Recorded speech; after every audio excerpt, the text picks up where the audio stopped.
नमस्कार, मैं हूं आपके साथ गौरव राजेंद्र। बुलेटिन की शुरुआत करते हैं। वाराणसी में सीएम योगी ने पत्रकारों को संबोधित किया। उन्होंने क्या कुछ कहा, आपको सुनाते हैं। की परियोजना को बाधित करने के लिए जो साजिशें रची जा रही हैं और जिस प्रकार का दुष्प्रचार किया जा रहा है, इसके बारे में सही तथ्य जनता जनार्दन के सामने आ सकें आप सबके माध्यम से, इसलिए मुझे आज यहां पर आना पड़ा है।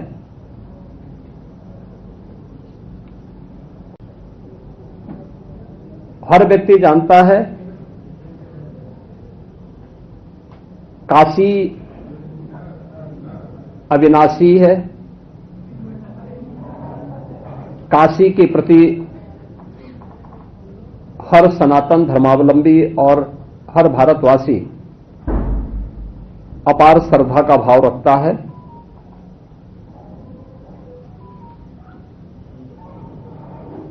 लेकिन स्वतंत्र भारत में काशी को जो सम्मान मिलना चाहिए था, काशी का जो विकास होना चाहिए था, उस समग्र विकास के कार्यक्रम को वह महत्व नहीं मिला जो आजादी के तत्काल बाद प्राप्त होना चाहिए था। पिछले 11 साढ़े 11 वर्ष के अंदर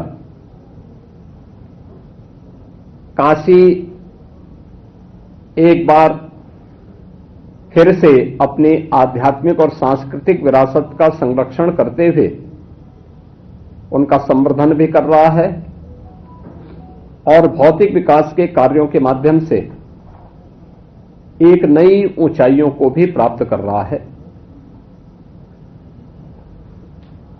आज काशी को एक नई वैश्विक पहचान प्राप्त हुई है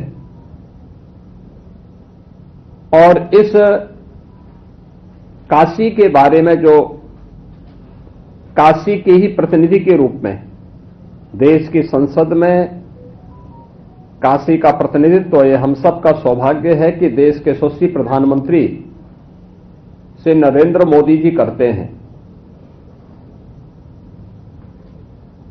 प्रारंभ से ही उन्होंने इसके बारे में कहा है कि काशी की पुरातन काया को संरक्षित करते हुए उसे नए कलेवर के रूप में देश और दुनिया के सामने प्रस्तुत किया जाना चाहिए और उसी के अनुरूप पिछले 11 साढ़े 11 वर्ष के अंदर काशी की योजनाएं तैयार हुई। 55,000 करोड़ रुपए से अधिक की परियोजनाएं काशी के लिए स्वीकृत हुई, जिनमें से 36,000 करोड़ रुपए की परियोजनाएं लोकार्पित हो चुकी हैं और शेष परियोजनाएं प्रगति पर तेजी के साथ आगे बढ़ रही हैं। ये परियोजनाएं जो भी है, समग्र विकास की वे परियोजनाएं हैं जो काशी की आध्यात्मिक और सांस्कृतिक विरासत के संरक्षण के साथ ही शिक्षा के लिए, स्वास्थ्य के लिए, यहां के इंफ्रास्ट्रक्चर के लिए, यहां के एम्प्लॉयमेंट के लिए, यहां की कनेक्टिविटी के लिए, काशी में नए नए संस्थान खुल सकें और काशी के परंपरागत उद्यमियों के द्वारा तैयार किए गए प्रोडक्ट को जीआई टैग के माध्यम से वैश्विक पहचान प्राप्त हो। इन सब को लेकर के आज काशी में उस प्रकार की व्यवस्थाएं युद्ध स्तर पर पिछले 11 साढ़े 11 वर्ष के अंदर काशी को प्राप्त हुई हैं। काशी की गलियां, काशी के अंदर 2014 के पहले किस प्रकार की स्थितियां थीं, ये किसी से छुपा हुआ नहीं है। काशी के अंदर एवरेज अगर 2014 के पहले आप देखें, या मैं कहता हूं कि काशी विश्वनाथ धाम बनने के पहले काशी के अंदर एवरेज जो श्रद्धालुओं की संख्या थी वह 5,000 से लेकर के मैक्सिमम 25,000 तक पहुंचती थी।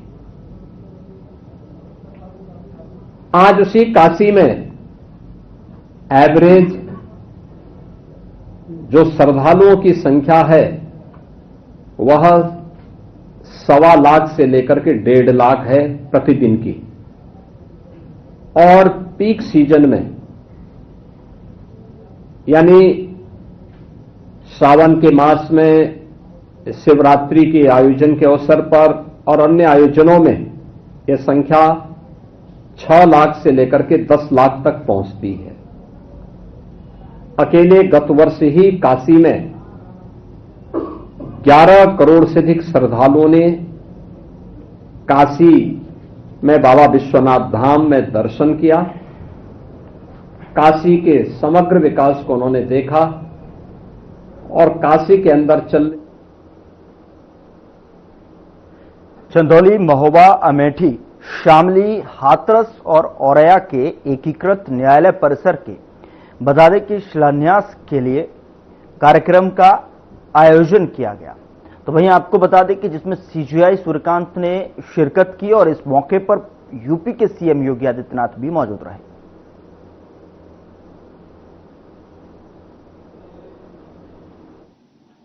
आज यहां पर पधारे हैं। मैं काशी विश्वनाथ की इस पावन धरा पर, बाबा कीनानाथ की इस पावन धरा पर उनका और सभी माननीय न्यायमूर्तियों का उत्तर प्रदेश की जनता की ओर से और आप सभी बार से जुड़े हुए और चंदौली जनपद के साथ साथ इन सभी जनपदों के नागरिकों की ओर से, अधिवक्ताओं की ओर से हृदय से मैं स्वागत करता हूं, अभिनंदन करता हूं।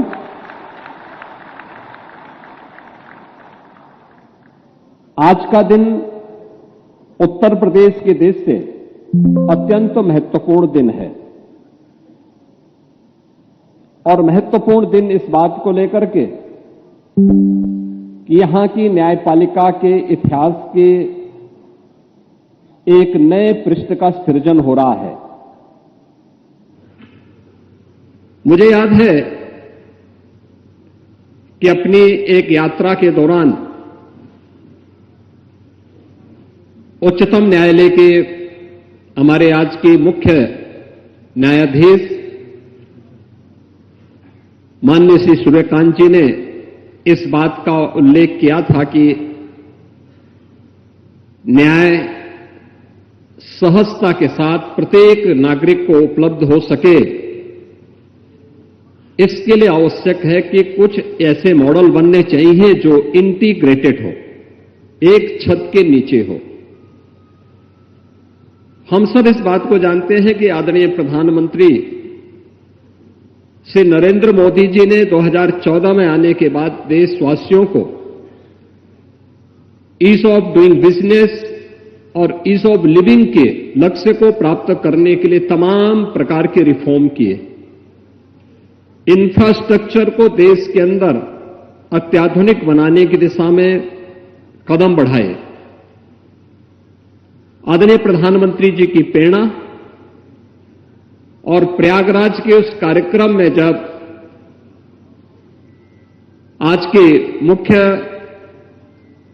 न्यायाधीश महोदय ने इस बात के लिए कि कोर्ट कॉम्प्लेक्स भी इंटीग्रेटेड होना चाहिए,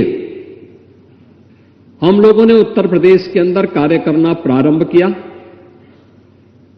और मैं धन्यवाद दूंगा कि इलाहाबाद उच्च न्यायालय के हमारे मुख्य न्यायाधीश महोदय ने, इससे पहले इलाहाबाद उच्च न्यायालय के मुख्य न्यायाधीश के रूप में माननीय श्री बिंदल जी ने इस दिशा में पूरा सकारात्मक सहयोग किया और उत्तर प्रदेश सरकार ने एक साथ उन 10 जनपदों में जहां पर अभी तक स्वयं के डिस्ट्रिक्ट कोर्ट नहीं बन पाए थे, उनको एक साथ अपनी स्वीकृति दी कि यहां पे इंटीग्रेटेड कोर्ट कॉम्प्लेक्स बनने चाहिए। मुझे प्रसन्नता है कि आज हम लोगों ने, उत्तर प्रदेश सरकार ने पहले चरण में 6 जिन जनपदों में चंदौली भी है, इस चंदौली जनपद समेत 6 जनपदों का धनराशि अवमुक्त कर दिया है और ये पैसा जा चुका है, डिजाइन अप्रूव हो। भारतवर्ष के सबसे बड़े राज्य उत्तर प्रदेश के माननीय मुख्यमंत्री श्री योगी आदित्यनाथ जी सुप्रीम कोर्ट से आए मेरे न्यायमूर्ति साथी जस्टिस विक्रमनाथ जी, जस्टिस पंकज मित्तल जी, जस्टिस मनोज मिश्रा जी व जस्टिस राजेश बिंदल जी इलाहाबाद उच्च न्यायालय के मुख्य न्यायाधीश न्यायमूर्ति श्री अरुण बंसाली जी, हमारे बीच उत्तराखंड हाईकोर्ट के मुख्य न्यायाधीश न्यायमूर्ति मनोज गुप्ता जी भी मौजूद हैं। इलाहाबाद हाईकोर्ट के बड़े ही विशिष्ट और विद्वान मेरे न्यायमूर्ति भाई और बहनों, आप सबके वरिष्ठ नेतृत्व करने वाले जस्टिस महेश त्रिपाठी जी,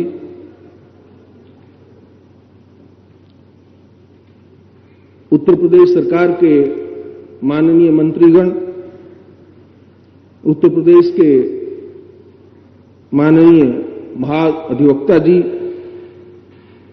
इलाहाबाद उच्च न्यायालय के रजिस्ट्रार जनरल व दूसरे अधिकारीगण, चंदौली जनपद के डिस्ट्रिक्ट व सेशन जज व बाकी हमारे न्यायिक अधिकारीगण,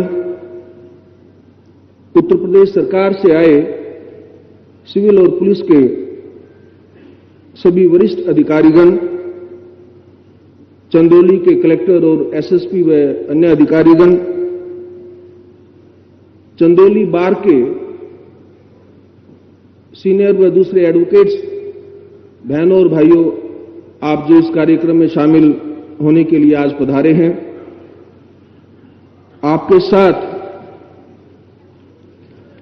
बाकी जिन स्थानों पर भी आज इंटीग्रेटेड जुडिशियल कोर्ट कॉम्प्लेक्स का फाउंडेशन स्टोन हुआ है, वहां की बार एसोसिएशंस महोबा, अमेठी, औरैया, हाथरस, चंदौली और शामली, सभी के बार एसोसिएशन के प्रधान, बाकी अधिकारीगण व एडवोकेट साथियों, चंदौली जनपद के भाइयों और बहनों, मीडिया से आए साथियों, मैं आप सबका आभार व्यक्त करता हूं, विशेष रूप से माननीय मुख्यमंत्री जी का कि मुझे इस अवसर पर बुलाकर आप सबके साथ ये 2 बात करने का मौका मिला और आज की ऐतिहासिक यात्रा में भी मैं शामिल हो सका।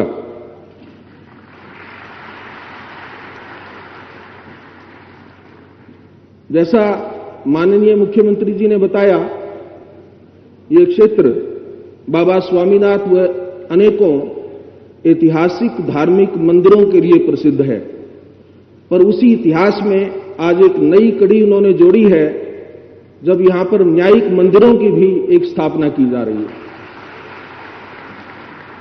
आपने देखा, अभी वीडियो क्लिप में भी दिखाया और ड्राइंग्स में भी बताया गया कि ये इंटीग्रेटेड जुडिशियल कोर्ट कॉम्प्लेक्स। यहां रुक रहे एक छोटे से ब्रेक के लिए। ब्रेक के उस बार खबरों का सिलसिला लगातार जारी है।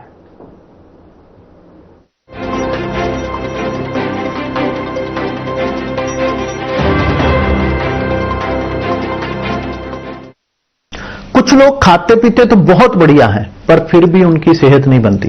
पिचके हुए गाल हैं, हड्डियां निकली हुई हैं, पैंटें ढीली हैं, कपड़े जचते नहीं, कोई पर्सनैलिटी नहीं। ऐसे लगता है इधर से खाए जा रहे हैं, उधर से निकले जा रहा है, क्योंकि उनका पाचन तंत्र खराब है। और जब तक के पाचन तंत्र दुरुस्त नहीं होगा, वो जितना मर्जी अच्छे से अच्छा खा ले, उनकी सेहत नहीं बन सकती। इसलिए हमारी संस्था सन्यासी आयुर्वेदा ने एक ऐसी दवा का निर्माण किया है जो कि आपके लिवर को, आपके पाचन तंत्र को दुरुस्त करने का काम करती है, ताकि आप जो भी खाएं उसका पूरे का पूरा निचोड़ आपके शरीर को लगे, आपकी भूख बढ़े, खाया पिया सही से लगे, नया खून बने, हड्डियों में जान आए, वजन बढ़े और आप मोटे तगड़े खूबसूरत पर्सनैलिटी के मालिक बन जाएं। सिर्फ 655 रुपए की पूरे 1 महीने की दवा होती है और आप इसे घर बैठे 01145454545 पर फोन करके दवा मंगवा सकते हैं।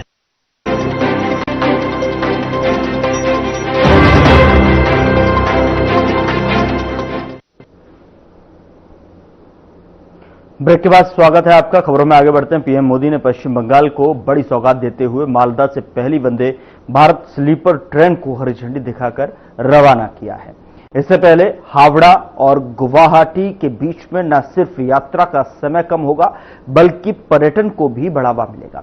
बता दें कि वंदे भारत स्लीपर को इस तरह से डिजाइन किया गया है कि ये सुरक्षा, सुविधा और स्पीड का संगम बन गई है।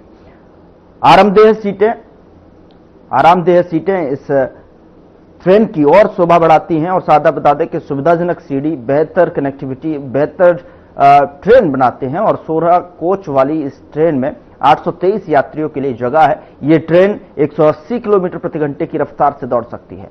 सुरक्षा के लिहाज से अगर बात की जाए तो कवच सेफ्टी सिस्टम से लैस है। इससे भी खास बात यह है कि ये ट्रेन पूरी तरह से स्वदेशी तकनीक से बनी है और इसके साथ ही पीएम मोदी ने 4 अमृत भारत एक्सप्रेस ट्रेनों को भी हरी झंडी दिखाई, जो न्यू जलपाईगुड़ी को नागरकविली और तिरुचिरापल्ली से अलीपुरद्वार से एसएमवीटी बेंगलुरु और मुंबई से जोड़ेगी। साथ ही पीएम मोदी ने पश्चिम बंगाल में 3250 करोड़ की रेल और सड़क परियोजनाओं को भी जो है शुरुआत की है। बता दें कि जिससे पश्चिम बंगाल और पूर्वोत्तर के विकास को नई गति मिलेगी।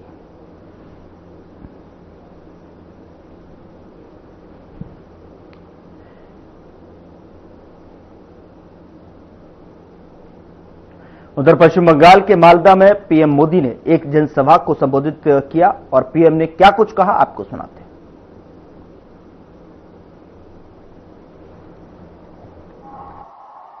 आज बड़ा मन प्रसन्न हो गया। ये छोटे छोटे बालक पूरी रामायण के स्मृति दिलाने वाले अत्यंत उत्तम वेशभूषा के साथ, कोई हनुमान जी, कोई सीता माता, कोई राम लक्ष्मण, वाह क्या अद्भुत दृश्य बनाया आप लोगों ने। इन बच्चों को मेरी बहुत बहुत शुभकामनाएं। भाइयों बहनों, मालदा वह जगह है जहां प्राचीन ज्ञान की गुंज है, राजनीति और संस्कृति की चेतना है। मालदा बंगाल की समृद्धि का एक बड़ा केंद्र रहा है। मैं सर्वप्रथम बंगाल के महान सपूत शिवेंदु शेखर रॉय को श्रद्धापूर्वक नमन करता हूं, जिनके प्रयासों से मालदा की पहचान बची रही। आज भी मालदा अपने आम सत्तों, रेशम, लोक संगीत और बौद्धिक चेतना की वजह से जाना जाता है। और मैं यहां इस विशाल जनसागर में, और मैं देख रहा हूं जितने लोग पंडाल में पहुंच पाए हैं, इससे डबल लोग बाहर खड़े हैं। ये प्यार, ये आशीर्वाद मेरे लिए बहुत बड़ी ऊर्जा है। दोस्तों, बंगाल ने मुझे इतना प्यार दिया, इतना प्यार दिया है। साथियों, यहां के नौजवानों के उत्साह में, माताओं बहनों के जोश में मालदा की इस पहचान को और मजबूत बनाने का संकल्प देख रहा है। मैं बंगाल के बेहतर भविष्य के लिए असली परिवर्तन का विश्वास देख रहा हूं। मालदार माटी। उधर पश्चिम बंगाल के मालदा में पीएम मोदी ने कई रेल और सड़क परियोजनाओं की आधारशिला रखी और उन्हें क्षेत्र की जनता को समर्पित किया। इस मौके पर पीएम ने सभा को संबोधित भी किया। अब मैं आदरणीय प्रधानमंत्री जी से अनुरोध करती हूं कि वो देश के अलग अलग दिशाओं में जाए।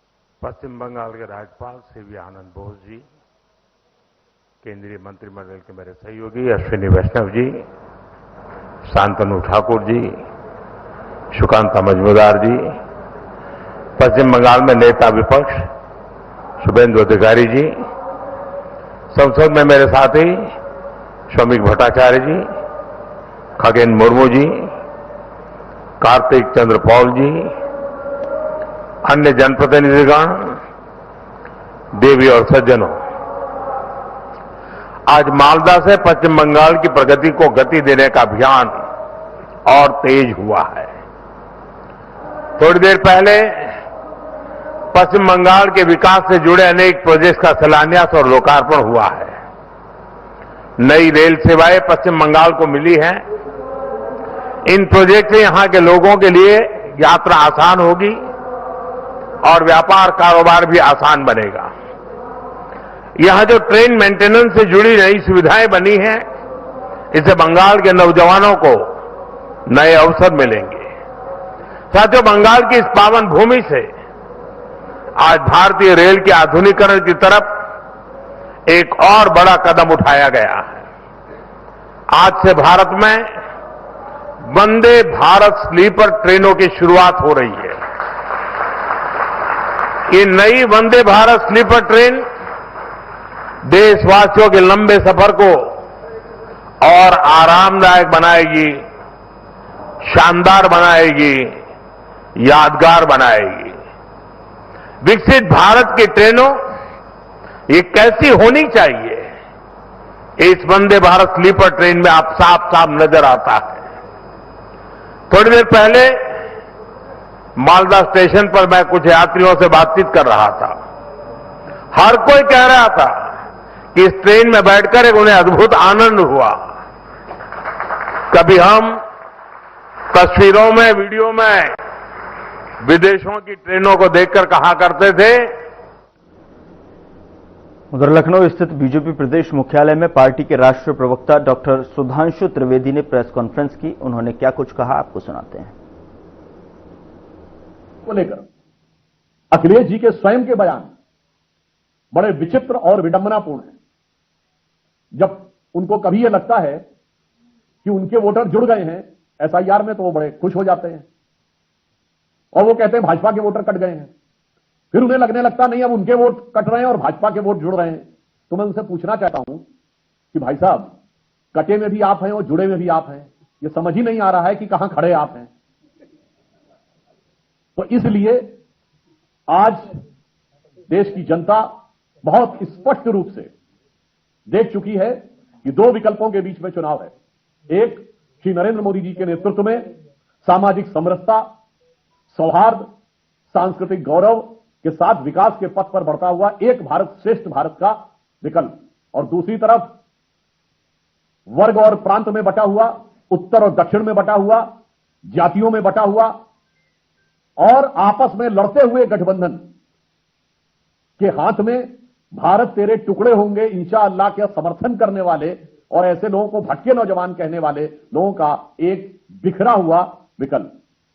तो आज देश की जनता को तय करना है, निखरता हुआ भारत देखना है या बिखरता हुआ भारत देखना है। और उत्तर प्रदेश में भी मैं अखिलेश जी से पूछना चाहता हूं कि बिहार में वो तेजस्वी यादव जी के अनुभव से कोई सबक लेना चाहेंगे या नहीं, या कांग्रेस की नाकाम सियासी हसरतों का जनाजा अपने कंधे पर यूपी में भी ढोने के लिए वो तैयार रहेंगे। और उत्तर प्रदेश में एक तरफ मुख्यमंत्री आदरणीय योगी आदित्यनाथ जी के नेतृत्व में उभरता हुआ उत्तर प्रदेश, विकास के मार्ग पर बढ़ता हुआ उत्तर प्रदेश, जहां अनुशासन और कानून व्यवस्था एक महत्वपूर्ण मुकाम पर है, और दूसरी तरफ समाजवादी पार्टी के जमाने में क्या होता था, इसके लिए हमें बोलने की जरूरत नहीं है। 2007 का बहुजन समाज पार्टी का नारा पर्याप्त है। तो इसलिए हम राष्ट्रीय स्तर पर इंडी गठबंधन से पूछना चाहते हैं कि पश्चिम बंगाल में बीएलओ को